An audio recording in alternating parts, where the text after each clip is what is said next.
پاکستان میں بننے والی گاڑیاں ٹین کا ڈبہ ہونے کا انکشاف۔ گاڑیاں عالمی معیار کے مطابق نہیں بن رہی، حادثے کی صورت میں کوئی سہولت موجود نہیں، سینٹ کمیونٹی میں انکشاف۔ اسلام آباد سینٹ کمیونٹی میں برائے صنعت میں انکشاف ہوا ہے کہ پاکستان میں بننے والی گاڑیاں ٹین کے ڈبے ہیں، جو کہ کسی بھی معمولی حادثے کو بھی برداشت نہیں کر سکتے۔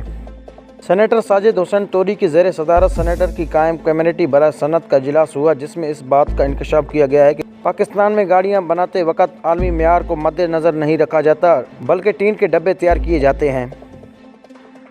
کمیونٹی ممبران کی جانب سے اظہار کیا گیا ہے کہ یہاں بننے والی گاڑیوں میں حادثے سے بچنے کے لیے بھی کوئی کام نہیں کیا جاتا۔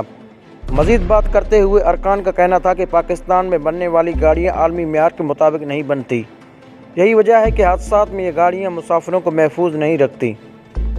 ارکان کمیونٹی کی جانب سے سخت لفظ استعمال کرتے ہوئے کہا گیا ہے کہ یہاں گاڑیاں بنانے والوں کو موٹر سائیکل اور رکشے کے معیار کا بھی نہیں پتہ۔ حکام وزارت صنعت کی جانب سے کہا گیا ہے کہ ملک میں 18 گاڑیاں بنانے والے کمپنیوں کو لائسنس جاری کیے گئے ہیں، لیکن دوسری جانب نمائندہ آٹو مینوفیکچرر کی جانب سے بتایا گیا ہے کہ حکومت کی جانب سے ٹیکسوں کی بھرمار کی وجہ سے گاڑیوں کی پروڈکشن میں 60% تک کمی آ گئی ہے، جبکہ دوسری جانب گاڑی کی بڑھتی ہوئی قیمتوں نے پاکستانی عوام سے گاڑی خریدنے کا حق چھین لیا ہے۔ اجلاس کے اختتام پر سینٹ کمیونٹی کی جانب سے گاڑیوں کی بڑھتی ہوئی قیمتوں کے معاملے پر FBR وزارت خزانہ صنعت و تجارت کو طلب کر لیا گیا۔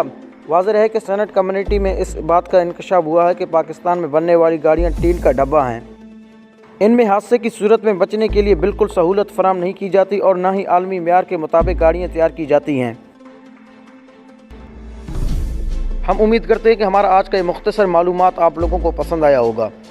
ویڈیو پسند آنے کی صورت میں اس چینل کو سبسکرائب کریں، اس ویڈیو کو لائک کریں، شیئر کریں اور کمنٹ باکس میں آپ لوگ اپنی قیمتی تجاویز سے ضرور ہمیں آگاہ کیجیے گا۔ ایک اور نئے ویڈیو تک اللہ حافظ۔